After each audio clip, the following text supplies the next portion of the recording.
Hello guys, Chinson here. Today I'll be reading some more r/EntitledParents. A subreddit filled with real or not real stories. And somehow most of them manage to piss me off anyways. Enjoy. Entitled Bride finds out her kid isn't a superhero.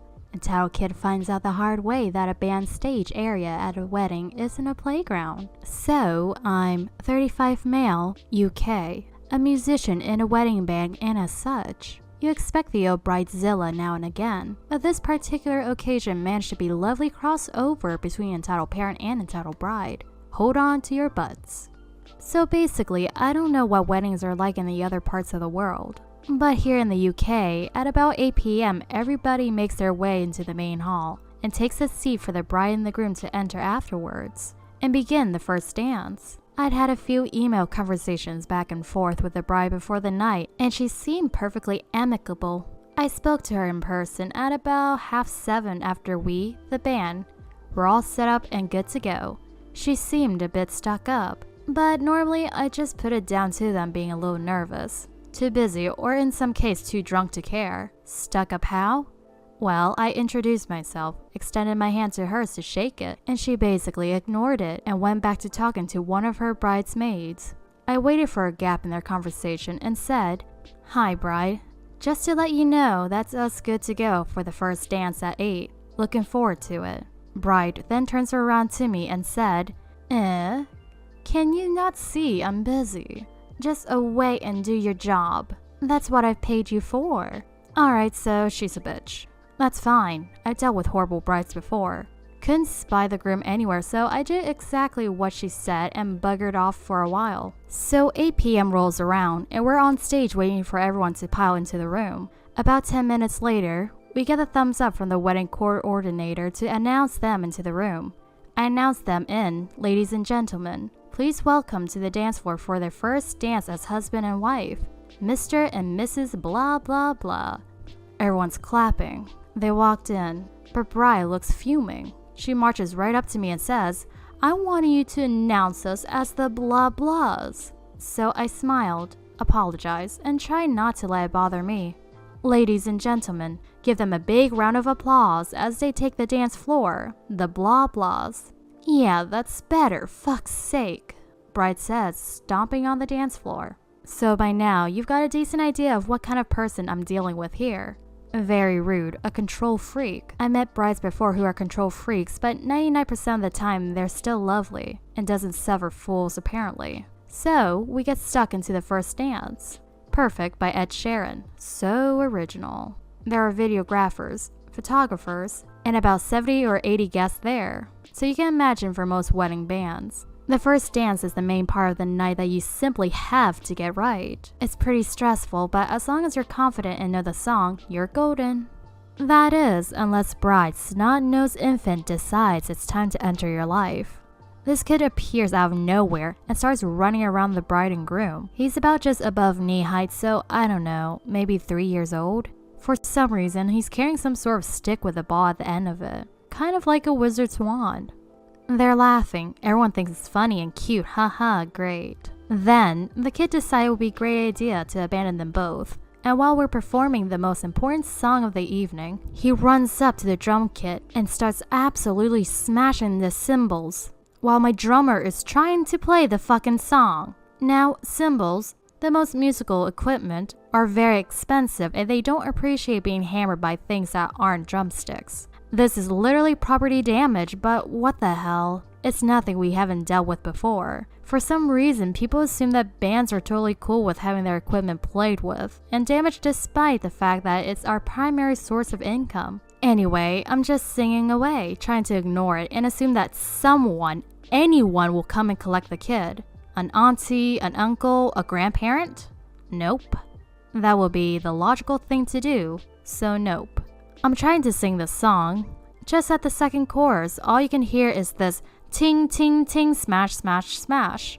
My drummer stops playing for a couple of bars to politely gesture to Entitled Kid to move away. Entitled Kid stops for a few seconds, so I think okay good.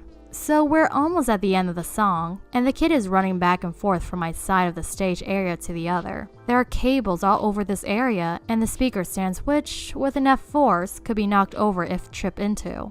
Not only that, but the drum kit itself. Bride seems oblivious to the fact that her son could be about to get his ear sliced off by a cymbal.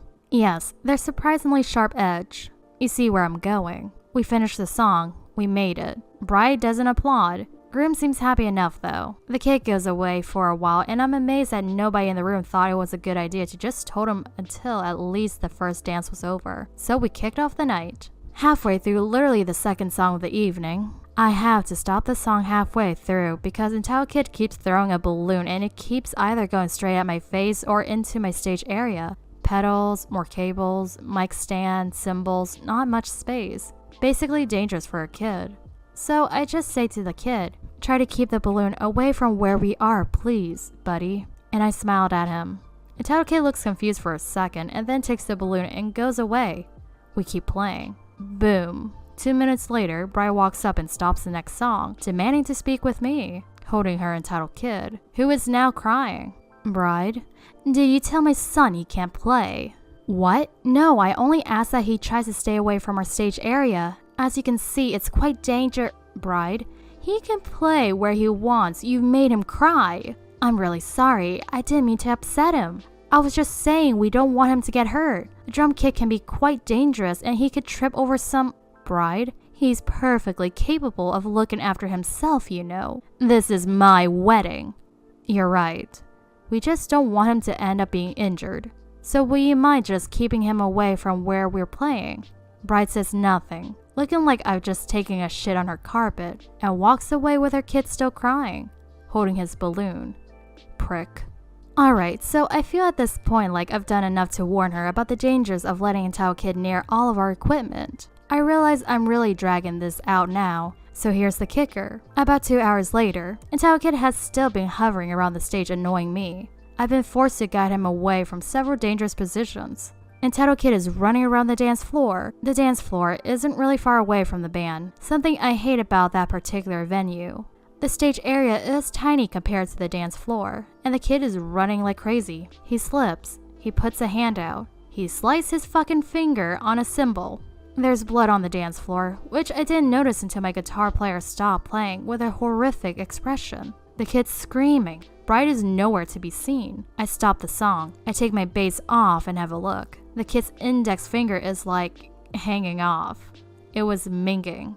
You can actually see the bone. So a guest finally comes up while another one runs to get Bride. I'm freaking out. Tell my drummer to phone an ambulance.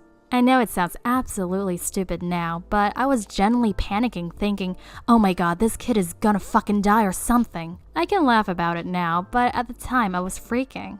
Bride comes in, announces her presence with an ear-splitting screech, picks up the kid and instead of carrying him elsewhere, stands there and screams at me, "This is your fault. Look what you've done. Look what you've done to my boy." Hotel doctor comes down. Ambulance comes to take the kid to the hospital shortly after. Bride and groom leave with the kid. Needless to say, we pack up all of our stuff. Drummer had to disinfect cymbal later and left. We didn't get paid, obviously, and Bride left us a review which was genuinely full of so many explicit and untruths that I could barely read it. Basically, she tried to imply that I was being horrible and bullying her kid all night. So, moral of the story is, if you're going to bring a kid to a wedding, make sure you can either A. Control them, B. Get someone else to look after them, C. Don't act like your kid is fucking superhero who can't do any wrong and can withstand the sharp edges of a cymbal. This was all about 2 years ago. Thankfully, nothing like that happened since. But the amount of parents who just let their kids do whatever the fuck they want at weddings amazes me. Entitled grandfather sexually harasses granddaughter. This is still an ongoing case. We'll post updates.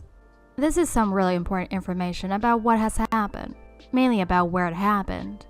In Western Australia, Perth is the main city with it having over 300 suburbs, and this entitled grandfather lived in Berbera Lake.